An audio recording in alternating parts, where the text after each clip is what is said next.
Remi Akter পাখি আপনি লিখেছেন, অনেক সময় মা রাগের মাথায় সন্তানদের অভিশাপ দেন, পরবর্তীতে উপলব্ধি করেন এভাবে অভিশাপ দেওয়া উচিত হয়নি, অনুচিত, কিন্তু মা রাগের মাথায় অভিশাপ দিয়েছেন, আল্লাহ কি মায়ের এরকম অভিশাপ কবুল করবেন? উত্তর হলো যে অভিশাপ মানে হলো বদদোয়া, মানুষের অকল্যাণ চাওয়া। মৌলিকভাবে এটা ভালো জিনিস না। নবী করিম সাল্লাল্লাহু আলাইহি সাল্লাম এক হাদিসে তিনি বলেছেন যে তিনি লাআন এবং তাআন হিসাবে পৃথিবীতে আসেননি বা প্রেরিত হন।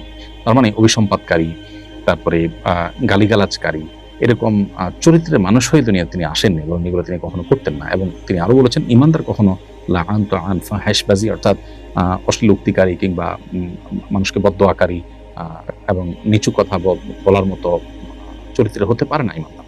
এজন্য মৌলিকভাবে কাউকে বদদোয়া দেওয়া, কারোর অকল্যাণ চাওয়া, এটা একজন ইমানদারের জন্য সমীচীন না। ইমানদার মানুষের জন্য নেক দোয়া করবেন, ভালো কিছু চাইবেন। কারোর প্রতি ক্ষোভ বা কষ্ট থেকে তার বদদোয়া করে বা তার ক্ষতি কামনা করে আপনার নিজের ক্ষোভ চরিতার্থ না করে বরং তার হেদায়েতের দোয়া করবো, আল্লাহ তাকে হেদায়েত দেখ, আল্লাহ তাকে সঠিক পথের দিশা দেখ। এছাড়া অন্য কোনো ভাবে আমাদের ক্ষোভ আমরা জাহির করতে পারি, কিন্তু তাই বলে অভিশাপ দিতে পারি না। এখন মা বাবার সন্তানের কোনো আচরণে যদি কষ্ট পান পেয়ে যদি তারা অভিশাপ দেন, কষ্ট পেয়ে আপনার দিল থেকে অভিশাপ এসেছে বা অকল্যাণ এসেছে, এটা হলে সন্তানের জন্য সেটা ক্ষতির কারণ হতে পারে।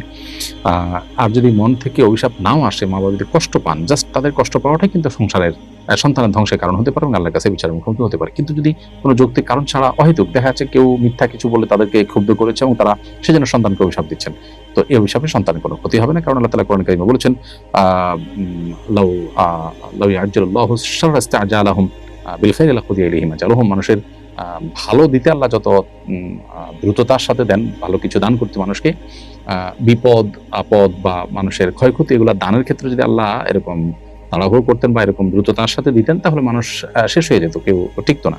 তার মানে কেউ যদি ভুলে অভিশাপ দেয়, আল্লাহ তাআলা সেটার সাথে সাথে কবুল করে ফেলেন তা না, বরং আল্লাহ রব্বুল আলামিন তার যে নীতি আছে সেই নীতি দিয়ে তিনি মাপেন এবং তিনি পরখ করেন যে কতটা যথার্থ হয়েছে বা কতটা অযথার্থ। অতএব অন্যায়ভাবে অভিশাপ দিলেই যে সেটা কবুল হয়ে যাবে মা বাবা হলেও ব্যাপারটা সেরকম না। তারপর সন্তান হিসাবে মা বাবার অভিশাপেরও যৌক্তিক অযৌক্তিক অভিশাপের কারণ থেকে বা পথ থেকে আমাদের নিজেদেরকে দূরে রাখার চেষ্টা করতে হবে। আমার কিছু সুন্নি আত্মীয় রাসূল করিম সাল্লাল্লাহু আলাইহি ওয়াসাল্লামের জন্মদিন পালনের পক্ষে যুক্তি দেন যে খ্রিস্টানরা ঈসা আলাইহিস সালামের জন্মদিন পালন করতে পারলে আমরা কেন আমাদের নবীজির জন্মদিন পালন করতে পারবো না? ঈসা আলাইহিস সালামের প্রতি খ্রিস্টানদের ভালোবাসার চেয়ে নবীজির প্রতি আমাদের ভালোবাসা তো কম নয়। তাদের যুক্তি কিভাবে খণ্ডন করতে পারি? দেখুন, নবী করিম সাল্লাল্লাহু আলাইহি ওয়াসাল্লামকে আমাদের ভালোবাসতে হবে, সেটা নিয়ে তো কোনো ডিবেট নেই। এবং ঈসা আলাইহিস সালামকে খ্রিস্টানরা যতটুকু ভালোবাসে, গোটা পৃথিবীতে মুসলমানরা মুহাম্মদ সাল্লাল্লাহু আলাইহি ওয়াসাল্লামকে তার চেয়ে অনেক বেশি ভালোবাসেন, সেটি কিন্তু বলার অপেক্ষা রাখে না। কিন্তু ভালোবাসা প্রকাশের ধরন কি হবে? খ্রিস্টানরা ঈসা আলাইহিস সালামের প্রতি ভালোবাসা প্রকাশের যে ধরন বা ক্রাইটেরিয়া তারা ঠিক করেছে, ঠিক সেটাকে অনুসরণ করে আমাদেরকে যদি ভালোবাসতে হয়, তাহলে সেটা খ্রিস্টানদের অনুসরণই হলো। আমার ভালোবাসা প্রকাশের ধাঁচ ধরন কি হবে, পদ্ধতি কি হবে, প্রকাশ কিভাবে হবে, সেটা নবী সাল্লাল্লাহু আলাইহি ওয়াসাল্লাম শিখিয়ে গেছেন, সাহাবায়ে কেরাম শিখিয়েছেন, যারা রাসূল সাল্লাল্লাহু আলাইহি ওয়াসাল্লামকে সবচেয়ে বেশি ভালোবাসা দিয়েছেন। অতএব নবী সাল্লাল্লাহু আলাইহি ওয়াসাল্লামের ভালোবাসার টানেই আমরা খ্রিস্টানদের অনুকরণ করা থেকে বিরত থাকতে হবে। যেমন আবু হুরায়রা রাদিয়াল্লাহু তাআলা বর্ণিত হাদিস যেটি বুখারীতে এসেছে, নবী সাল্লাল্লাহু আলাইহি ওয়াসাল্লাম পরিষ্কারভাবে বলেছেন, ইন্নাল ইয়াহুদা ওয়ান নাসারা লা ইয়াসবিকুন ফাখালিফুহুম। অন্য হাদিসে আসছে তিনি বলেছেন, খালিফুল ইয়াহুদা ওয়ান নাসারা।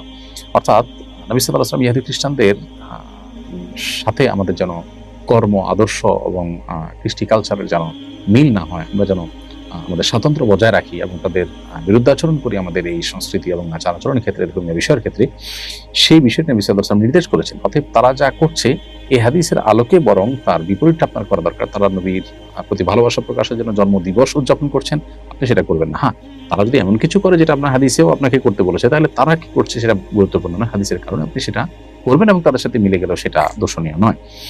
অতএব 12ই রবিউল আউয়াল উদযাপনের জন্য খ্রিস্টানদের যুক্তি দেওয়ার কারণে একেবারেই ভুল। খ্রিস্টানরা তাদের নবীকে নিয়ে তাদের সীমা লঙ্ঘন করেছে, তারা আদর্শ থেকে বিচ্যুত হয়েছে। নবী সাল্লাল্লাহু আলাইহি ওয়াসাল্লাম পরিষ্কারভাবে সেটি বলেছেন সহিহ বুখারীতে, তিনি বলেছেন, লা তুতরুনি কামা আতরাতিন নাসারা ইবনে মারইয়াম। খ্রিস্টানরা ঈসা আলাইহিস সালামকে নিয়ে, ইবনে মারইয়ামকে নিয়ে যে পরিমাণ বাড়াবাড়ি করেছে, তোমরা আমাকে নিয়ে সেরকম বাড়াবাড়ি করবে না। এই যে নবী সাল্লাল্লাহু আলাইহি ওয়াসাল্লাম নিষেধ করেছেন তাদের মতো করতে, বিশেষ করে তাদের নবীর ক্ষেত্রে তাদের ভালোবাসা প্রকাশের ক্ষেত্রে যে সীমা লঙ্ঘন তারা করেছে, সেটা যেন আমরা না করি। বিধায় আমাদেরকে একজন মুসলিম হিসাবে ইসলামের যে স্বকীয়তা আছে সেটিকে অনুসরণ করে চলতে হবে।